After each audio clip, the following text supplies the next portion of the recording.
Praise లాడమ్మా. Good morning.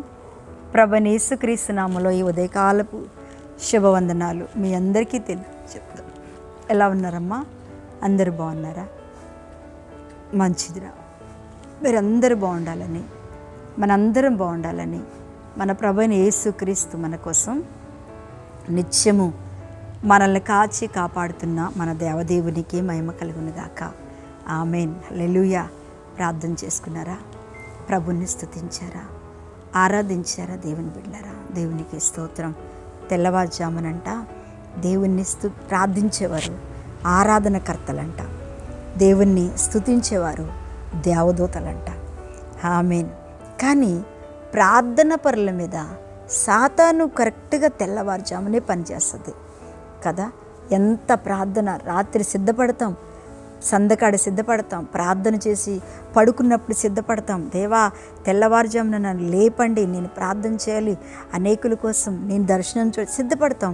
కానీ కరెక్ట్గా మనం 12 వరకు నిద్ర పట్టదు. కానీ కరెక్ట్గా దేవుని స్వరమిని, దేవుణ్ణి స్తుతించి, దేవుని యొక్క దూతలతో కలిసి మనం ఆరాధించే టయానికి సాతానుడు మనకు అప్పుడే నిద్రని కలగచేస్తాడు కదా.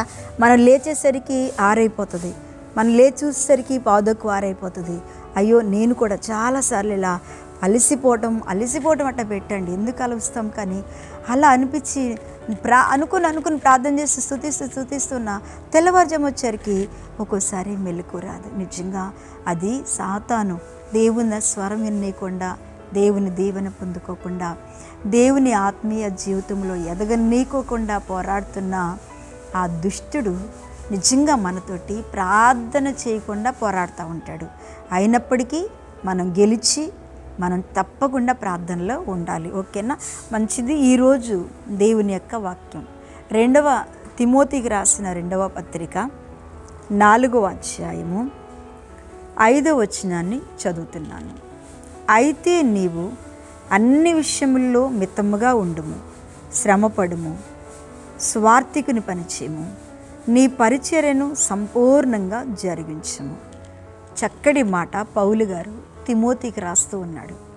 పౌలు గారు సంఘానికే కానీ, విశ్వాసులకే కానీ, ఆత్మలో ఎదుగుతున్న వారికే కానీ, దేవుని సేవ భారముగా ఎవరైతే చేస్తున్నారో వారికి చక్కటి సూచన, చక్కటి బోధకుడు, ఆయన చక్కటి మంచి కాపరి. నిజంగా చాలామంది ఇలాంటి మంచి కాపర్లుంటే కొంతమందికి నచ్చదు. ఉన్నది ఉన్నట్టు బోధించేవారికి, తర్వాత ఏంటంటే మీరు ఇలా ఉండండి అని ఖండించి చెప్పేవారికి, సేవకులంటే విశ్వాసులకి, సంఘ బిడ్డలకి చాలామందికి నచ్చదు. కానీ ఆయన చక్కటి మాట చెప్తున్నాడు. అయితే నీవన్ని విషయాల్లో మితంగా ఉండు. నిజమే, మితము లేని జీవితాలు చాలామంది జీవితాల్లో ఉన్నాయి.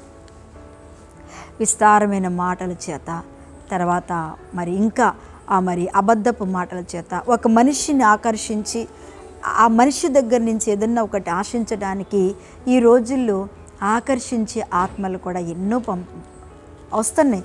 సేవకుల్లో కూడా ఈ వ్యక్తిని గొప్పవాళ్ళని ఆకర్షించాలి, ఉన్నతులను ఆకర్షించాలి, లేకపోతే ఎవరైనా బాగా గొప్పగా ఉన్నవారు ఆకర్షిస్తే వారికి మాకు అన్నీ సహాయం చేస్తారు అనేటువంటి ఆకర్షణలో ఉన్న వారితో కూడా పౌలు గారు చెప్తున్నారు, అన్ని విషయముల్లో ఏంటంట మితముగా ఉండాలి. తర్వాత ఏంటంటే ఉండుము, శ్రమపడుము.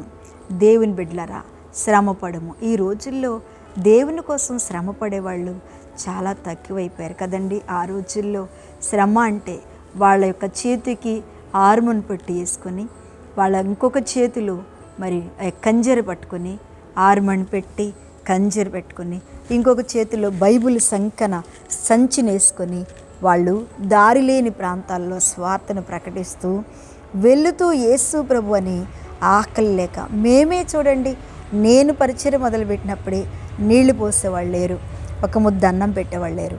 ఒక కాలువలో నీళ్లు, అదే పొలాలకి వెళ్ళే కాలువల్లో నీళ్లు దోసెట్లో పెట్టుకొని తాగేవారం. 8 కిలోమీటర్లు కాలువల్లో ఒక స్త్రీలుగా నడిచి పల్లెకి వెళ్ళి పాటలు పాడుకుంటూ స్తుతిస్తూ స్వార్థను ప్రకటించాం. దేవుని బిడ్డలారా, ఒక బోరింగ్ పంపు దగ్గరికి వచ్చి ఒక బాక్సులో కొంచెం అంతా అందరం కలిసి తెచ్చుకుంటే ఒక్కొక్క ముద్ద కదండి తీసుకొని తిని ఆ బోరింగ్ దగ్గర నీళ్లు కొట్టుకొని నడుచుకుంటూ స్వార్థ ప్రకటించేవాళ్ళం. ఇప్పుడుందా ఆ శ్రమ, ఇప్పుడుందా ఆ కష్టం, ఇప్పుడు పడుతున్నాడా ఆ శ్రమలు?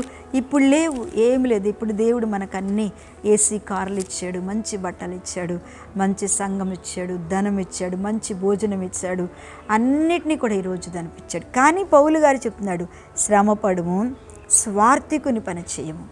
ఏ పని చేయాలంటే మనం స్వార్థికుని పని చేయాలి. ఈ రోజుల్లో మనం స్వార్థికులు పని చేస్తున్నామా? మనం చేయట్లేదు కదండి. స్వార్థను ప్రకటించట్లేదు. స్వార్థ ప్రకటించే వారిని సహకరించాలి. స్వార్థికుని పని చేయము, నీ పరిచర్యను సంపూర్ణముగా జరిగించుము. ఆమేన్. ఏం చేయాలటండి? ఉద్యోగం వదిలిపెట్టి చేయాలా? లేకపోతే ఇంకా నేను పూర్తిగా సమర్పించుకునే మందిరంలో ఉండాలా? ఇది కాదు. ఉద్యోగం చేయి. ఉద్యోగం చేసే దగ్గర దేవుని కొరకు శ్రమపడు. రెండోది, నీవు ఇంట్లో ఉన్నప్పుడు స్వార్థికుని పని చేయి. అనేకులకు యేసే ప్రభు అని స్వార్థను ప్రకటించు. మూడోది, పరిచర్యను సంపూర్ణంగా చేయి. నీ సంఘంలో నీ సేవకులు నీకు ఏ పని అప్పగిస్తారో, సేవకుని ఇంట్లో ఇచ్చారా? చెయ్యి. సేవకుని యొక్క దగ్గర ఇచ్చారా? చెయ్యి. నీ పని మాత్రం సంపూర్తిగా చెయ్యి. ఒకవేళ సంఘంలో ఓడవటమా, బాత్రూమ్ కడగటమా, ఏదైనా చేయి. నీ సేవను పరిపూర్ణం చేయి. సిగ్గుపడద్దు. సైనికుడు దేనికి సిగ్గుపడకూడదు. అందుకనే ఆయన అంటున్నాడు, మీరు నిజంగా ఆయన ఇంకా కిందకు అన్నాడు, ఆ పౌలు గారు చెప్తున్నాడు, శ్రమపడు, సువార్థికుని పని చేయి. అదే నీకు బ్లెస్సింగ్, అదే నీకు ఆశీర్వాదం, అదే నీకు పరలోకానికి తీసుకెళ్లే కృప, అదే నీ యొక్క ధనమును హెచ్చించే మంచి పరిశుద్ధ స్థలం. దేవుని బిడ్డలారా, అలా మనం ఎప్పుడైతే జీవిస్తూ ఈ ఉదయకాలముని వాక్యం వింటున్న దేవుని బిడ్డలారా, దేవునికి సహకారిగా ఉంటున్నారో, సంఘమునకు సహకారిగా ఉంటున్నారో, దేనికి సహకారిగా ఉంటున్నట్టయితే తప్పకుండా దేవుడు మిమ్మలను మంచి పనివారిగా, మంచి పరిచారకులుగా, మంచి దేవుని చేత బళ్ళ నమ్మకమైన మంచి దాసులుగా అంటూ ప్రభు మిమ్మల్ని ఆస్వాదించబోతున్నాడు. కళ్ళు మూసుకోండి, ప్రార్థన చేస్తా. పరిశుద్ధుడా, మహాగణుడా, ఈ ఉదయకాలం ఎంతమంది ఏకీభవిస్తున్నారు వారి యొక్క స్వార్థికులుగా మారునుగాక. మంచి స్వస్థతను దయచేయండి. బాధ, దుఃఖము, వ్యాధులు ఎవరైనా ఉంటే వారికి నెమ్మది సమాధానం ఇచ్చి, పుట్టినరోజు అయ్యా ఇదిగో నా తండ్రి, అయ్యా వివాహ దినం చేసుకుంటే ఎగ్జామ్స్లో జయమిచ్చి తండ్రి ఈ ఉదయకాలం వారందరికీ తోడుగా ఉండి నడిపించమని యేసునామమున అడుగుచున్నా తండ్రి. ఆమేన్. Praise lord. దేవుడు మిమ్మల్ని దీవించునుగాక. ఆమేన్.